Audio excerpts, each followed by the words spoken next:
Hi hello నమస్తే welcome to Chandrika's kitchen. ఈరోజు నేను టమాటో రైస్ చేయబోతున్నానండి.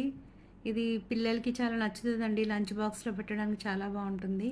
ఇది ఎలా తయారు చేయాలో చూద్దామండి. ఫస్ట్ ఒక ప్యాన్ పెట్టి ఆయిల్ వేసి దాంట్లో ఆవాలు చుట్టుపట్లాడనివ్వాలండి ఫస్ట్.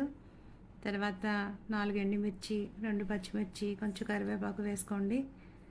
ఇది కొంచెం ఫ్రై అయిన తర్వాత కొంచెం జీలకర్ర కూడా వేద్దామండి. తర్వాత ఒక పావు టీ స్పూన్ ఇంగువ కూడా వేసుకోండి. ఇవన్నీ కూడా వేసుకుని వేయించుకోవాలండి. కొంచెం వేగిన తర్వాత మనం ముందుగానే టమాటో చాప్ చేసి పెట్టుకోవాలండి.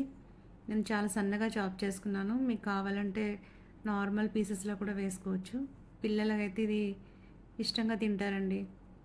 తర్వాత దీంట్లో మనం పావు టీ స్పూన్ పసుపు, 1 స్పూన్ కారం, 1 స్పూన్ ఉప్పు వేసుకోవాలండి.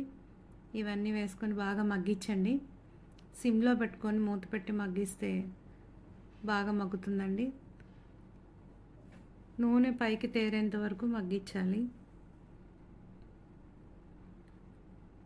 ఇంకొక 5 నిమిషాలు మగ్గించుకుందామండి మూత పెట్టుకుని.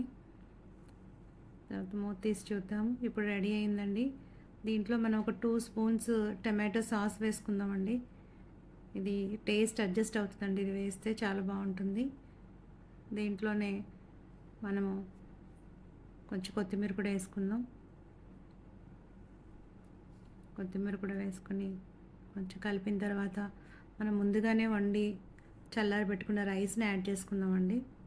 చల్లారిన రైసే వేయాలండి ఇందులో. వేడి వేడిదైతే మీకు ముద్దలాగా వస్తుంది. చల్లారిన రైస్ అయితే పొడి పొడిగా ఉంటుందండి. మొత్తం మిక్స్ అయ్యేలా కలపండి. బాగా కలుపుకున్న తర్వాత మనం సర్వింగ్ బౌల్లోకి తీసుకుందామండి. రెడీ అయిపోయింది. సర్వింగ్ బౌల్లోకి తీసుకొని మనము కొంచెం కొత్తిమీరతో గార్నిష్ చేసుకుందామండి. టమాటో రైస్ రెడీ అయిపోయిందండి.